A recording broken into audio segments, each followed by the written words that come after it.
रोज एक नई कहानी देखने के लिए चैनल को सब्सक्राइब करें और बेल आइकन दबाना ना भूलें। दामिनी अपने बेटे राजेश के साथ रहा करती थी। वो अपने बेटे राजेश का रिश्ता काफी जगह देख चुकी थी, लेकिन राजेश किसी से भी शादी करने के लिए राजी नहीं होता, क्योंकि राजेश किसी और से प्यार करता था, जिस वजह से वो कई सारी लड़कियों को रिजेक्ट कर चुका था। एक रोज दामिनी किचन में काम करते हुए अपने बेटे राजेश को कहती है, मेरे तो बाल सफेद हो गए किचन में खाना बनाते बनाते और बर्तन घिसते हुए। ना कभी इसके बाप से सुख मिला और ना अब औलाद से सुख है। माँ, एक रोटी दे दो। कहती हूँ शादी कर ले, मेरा क्या भरोसा है, आज हूँ कल नहीं। लेकिन इसे कोई फर्क नहीं पड़ता। जब मरूंगी ना तो इसे एहसास होगा कि जो मैं कह रही हूँ वो कितना सही था। माँ, खाना खाते समय तो कम से कम शांति से खाना खाने दिया करो। क्या बात है दामिनी, इतने गुस्से में क्यों है? अरे विमला, तू तो जानती है ना मेरी औलाद के बारे में। कितनी बार कहा है शादी कर ले, लेकिन इसे कोई लड़की पसंद ही नहीं आती है। लड़की पसंद क्यों नहीं आती है? या तो कोई लड़की पसंद कर रखी होगी, पूछ इससे, उससे ही इसकी शादी करवा दे। अब दामिनी विमला बातें करने में लग जाते हैं और तभी राजेश खाने के बाद बाहर जाता है और एक पार्क में बैठकर अपनी गर्लफ्रेंड का इंतजार करने लगता है। क्या बात हो गई जो तुमने मुझे इतनी जल्दी में बुलाया है?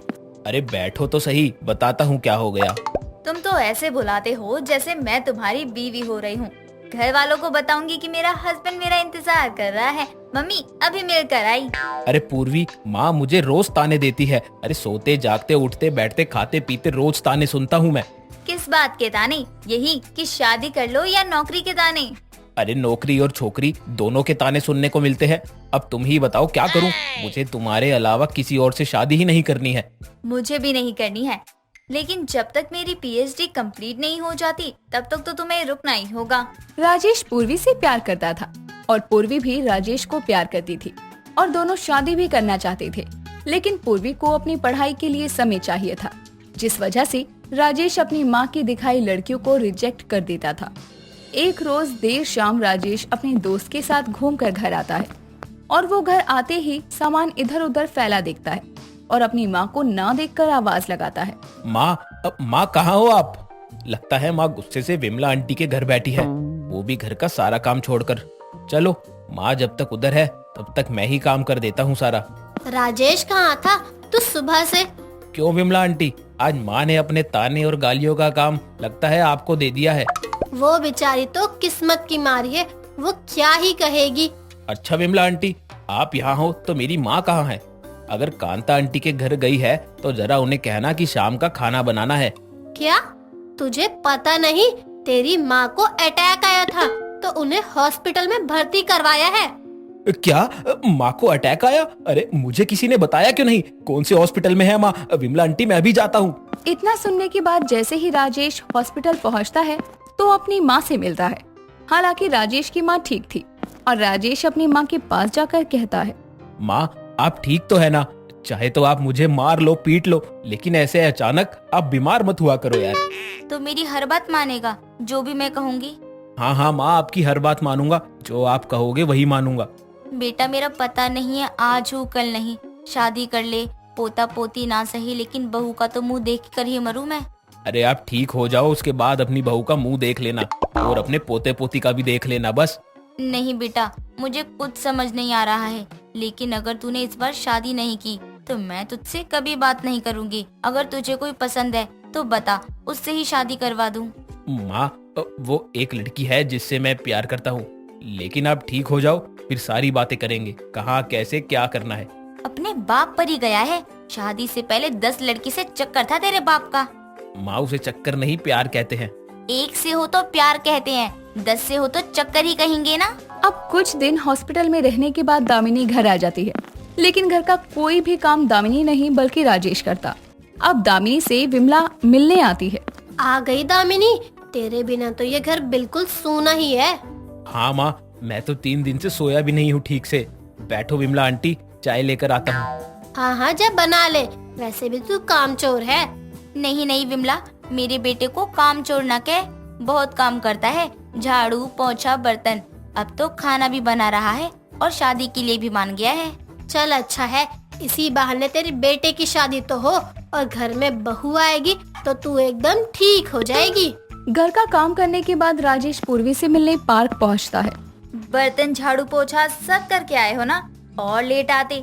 क्या हुआ, मैं तो यहाँ बैठी ही हूँ, मुझे तो कोई काम ही नहीं है ना। यार तुम्हें पता है ना, माँ की तबीयत खराब है और माँ ने इस बार शादी करने को कहा है। तुम शादी के बाद पीएचडी करती रहना। मैंने बोल दिया ना कि मुझे अभी शादी नहीं करनी, तो क्यों जिद कर रहे हो? अरे माँ बीमार है और डॉक्टर ने कहा दूसरा अटैक माँ के लिए खतरनाक हो सकता है। तो अब ये नया बहाना है? तुमने कितनी बार बोल दिया मेरी माँ बीमार है, शादी कर लेते हैं, और अब तो उनकी उम्र भी हो चुकी है। वो नहीं बीमार होंगी तो कौन होगा, हम तुम मुझसे शादी कर रही हो या नहीं? कर तो लूं, लेकिन तुम ये बताओ कि कौन बूढ़े लोग बीमार नहीं होते? मेरे पापा भी बीमार है, तो क्या अब उनकी बीमारी में मैं शादी करके उन्हें एक बच्चा थमा दूं? तुम मेरी बात समझने की कोशिश क्यों नहीं कर रही हो? अरे माँ हमारी शादी के लिए राजी है और अब तुम्हें क्या प्रॉब्लम है? पूर्वी का कहना था कि अब घर में कोई भी बीमार हो और वो कहे शादी करनी है तो क्या शादी कर लेंगे। वो जल्दबाजी में कुछ नहीं करना चाहती थी, जो होगा आराम से होगा। लेकिन दामिनी को शादी की जल्दी थी। अब राजेश पूर्वी को समझाकर घर आ जाता है। आ गया बेटा, आजा खाना खा लेते हैं। क्या खाएगा बोल, निकाल कर देती हूँ। माँ आप बैठो, मैं खुद से खाना निकाल लूंगा। क्या बात है, उदास क्यों है? गर्लफ्रेंड से लड़ाई हुई है क्या? वो बात नहीं कर रही? माँ वो मैं उससे मिलने गया था, उसे कहा हम शादी करते हैं माँ की खातिर, तो वो कहने लगी अब कोई बीमार हो और कहे कि शादी कर लो तो मैं जल्दबाजी में फैसला नहीं ले सकती हूँ। बेटा उसे भी तो सोचना पड़ेगा ना, जिंदगी भर का सवाल है। उसे ठीक लगेगा वो कर लेगी। माँ आप ठीक तो हो ना, मुझे आपसे बहुत सारी बातें करनी है। पहले खाना खा लेते हैं, उसके बाद मैं तेरी सारी बातें सुनते रहूंगी। माँ अभी तो दोपहर के 2 ही बजे हैं। अब दामिनी और राजेश एक दूसरे से बातें करते हुए खाना खाते हैं और दामिनी को खाना खिलाने के बाद राजेश दवाई देता है। अब दामिनी हॉल में बैठी होती है, तभी पूर्वी लाल जोड़े में घर में आती है। राजेश देख तो कौन आया है उस लाल जोड़े में। पूर्वी तुम यहाँ, और ये सब क्या है? तुमने तो कुछ समय पहले इस शादी से मना कर दिया था, अब ये क्या है? राजेश कौन है बेटा? माँ आपकी बहू पूर्वी है, इसने शादी के लिए हाँ कर दी और ये लाल जोड़े में मुझसे शादी करने आई है। इतना कहने के बाद ही राजेश पूर्वी की मांग भर देता है और ये देखकर दामिनी के चेहरे पर हल्की सी मुस्कान आ जाती है। अरे दामिनी, बेटे की शादी कर ली और बताया भी नहीं। हाँ विमला आंटी, यही है आपकी बहू। और दामिनी अब तो सास बन गई है, मिठाई तो खिला। माँ तो आज बहुत खुश है क्योंकि उन्हें तो उनकी बहू मिल गई। अब विमला दामिनी को जैसे ही छूती है वैसे ही दामिनी का हाथ उसके हाथों में आ जाता है, क्योंकि दामिनी को इस बार भी अटैक आया और वो बहू के आने के साथ ही इस दुनिया को छोड़कर जा चुकी थी। ये देखकर विमला, राजेश सब सुन रह जाते हैं, लेकिन विधि के विधान को कौन टाल सकता था। अब बहू की डोली के साथ ही दामिनी की अर्थी भी उठती है। रवीना शादी के जोड़े में बैठी प्रिंस का इंतजार कर रही थी। कुछ ही समय में प्रिंस अपने कमरे में आता है, जिसके बाद वो रवीना का हाथ पकड़कर उसके करीब जाता है, लेकिन रवीना उसको खुद से दूर करते हुए कहती है, ये क्या बदतमीजी है, और ऐसे कैसे मेरे करीब आ रहे हो तुम? बदतमीजी? ये क्या बोल रही हो तुम? अरे हमारी शादी हुई है, और अगर शादी के बाद एक पति अपनी पत्नी को टच कर भी रहा है तो क्या बुराई है इसमें? बुराई है क्योंकि मैं तुमसे प्यार नहीं करती। जब प्यार नहीं करती हो तो शादी ही क्यों की? मेरे माँ बाबा की वजह से, क्योंकि वो मेरी शादी एक बड़े और अमीर घर में करवाना चाहते थे। मतलब ये कि कुछ समय पहले की बात है। रवीना अपनी माँ और पिता के साथ रहती थी। रवीना के माता पिता बहुत गरीब थे। वो लोग मजदूरी करके अपनी बेटी को पढ़ा रहे थे और रवीना भी पढ़ने में काफी अच्छी थी। रवीना कॉलेज में जाकर पढ़ा करती थी। ऐसे ही एक दिन आकाश नाम का लड़का रवीना के पास आता है और उसे पूरे कॉलेज के सामने प्रपोज करते हुए कहता है, पाना और खोना तो किस्मत की बात है, मगर चाहते रहना तो अपने हाथ है। और जब से तुमको देखा है मेरे दिल में भूचाल ही मच गया है रवीना। मैं तुमसे बहुत प्यार करता हूँ।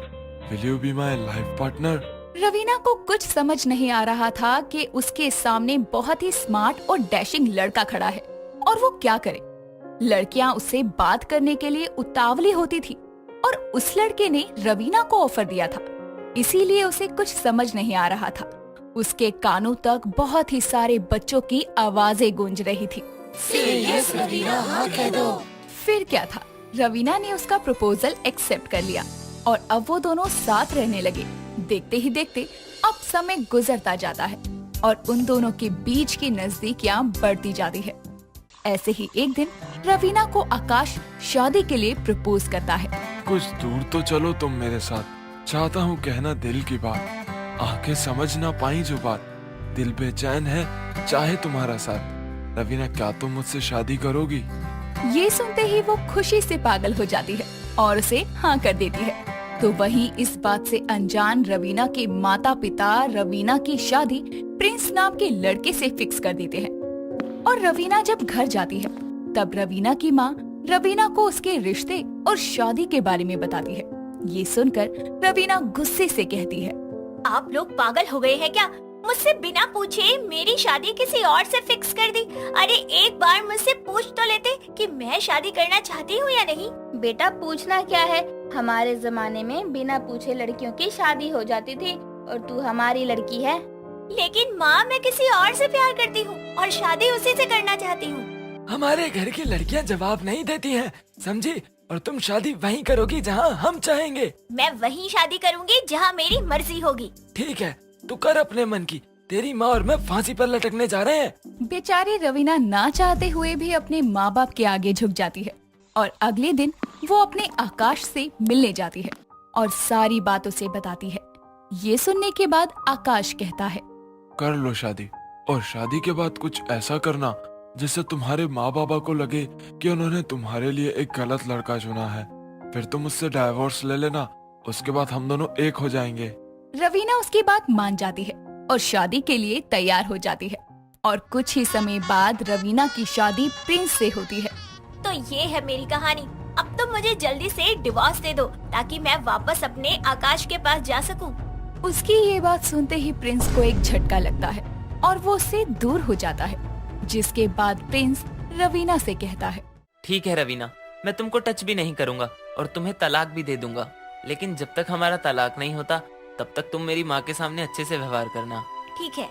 इस तरह से अब रवीना और प्रिंस अलग अलग सो जाते हैं। यूं ही दिन गुजरते जाते हैं और एक दिन रवीना की तबीयत खराब हो जाती है। उसकी तबीयत खराब देखकर प्रिंस अपने ऑफिस नहीं जाता और अपनी पत्नी रवीना के पास आकर उससे कहता है, रवीना लगता है तुम्हारा सर दर्द हो रहा है, इसीलिए लाओ मैं तुम्हारा सर दबा दूं। नहीं नहीं ठीक है, तुम ये बताओ तलाक कब होगा? उसकी बात सुनकर प्रिंस चुप हो जाता है और आंखों में आंसू लिए कहता है, अगले 1 हफ्ते बाद हम अलग हो जाएंगे। इतना बोलकर वो वहाँ से चला जाता है। और अब अगले 1 हफ्ते बाद वो रवीना से घर में जानबूझकर लड़ाई करता है और उससे तलाक ले लेता है। और अब जब रवीना घर से जा रही थी तब प्रिंस उससे कहता है, रवीना हो गए हम अलग, अब तुम आजाद हो। देखो तुम्हारी इज्जत भी नहीं गई और हम अलग भी हो गए। थैंक यू प्रिंस, अब मैं जा रही हूँ। इस तरह से अब वो वहाँ से चली जाती है और अब वो आकाश के साथ रहने लगती है। लेकिन कहते हैं ना, होने को कोई नहीं टाल सकता, जो होना होता है होकर रहता है। ठीक उसी तरह रवीना ने प्रिंस से तलाक तो ले लिया था, लेकिन अब उसकी जिंदगी में क्या घटने वाला था वो इस बात से अनजान थी। ऐसे ही एक रात जब रवीना सो रही थी कि तभी उसको किसी और लड़की की आवाज आती है और जब वो उठकर हॉल में जाती है तो देखती है कि आकाश के बाहों में कोई लड़की है।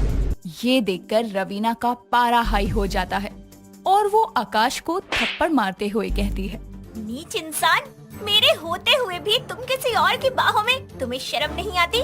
ओ मैडम, तुम मुझे रोक नहीं सकती, समझी? क्योंकि तुम भी किसी और की बाहों से मेरी बाहों में आई हो। घटिया तो तुम हो। How dare you! तुम्हारी हिम्मत कैसे हुई मुझे ऐसे घटिया बोलने की?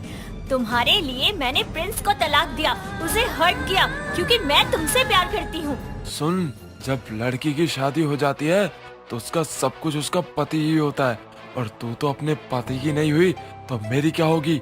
जो औरत अपने पति की नहीं हो सकती वो किसी की भी नहीं हो सकती, समझी तू?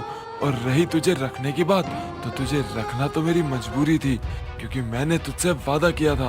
अब जब तुझे सच पता ही चल गया है तो मेरे घर से निकल जा, समझी?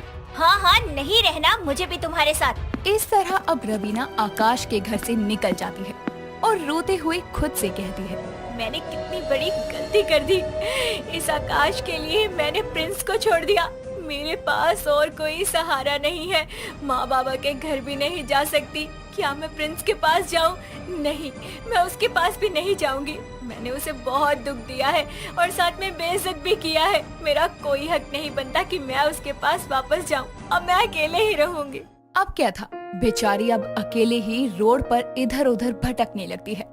ऐसे ही समय गुजरने लगता है और एक दिन वो भीख मांग रही थी कि तभी वो एक कार से टकराती है और बेहोश होकर गिर जाती है। उस कार में से जब कार का मालिक निकलता है तो वो कोई और नहीं बल्कि प्रिंस था।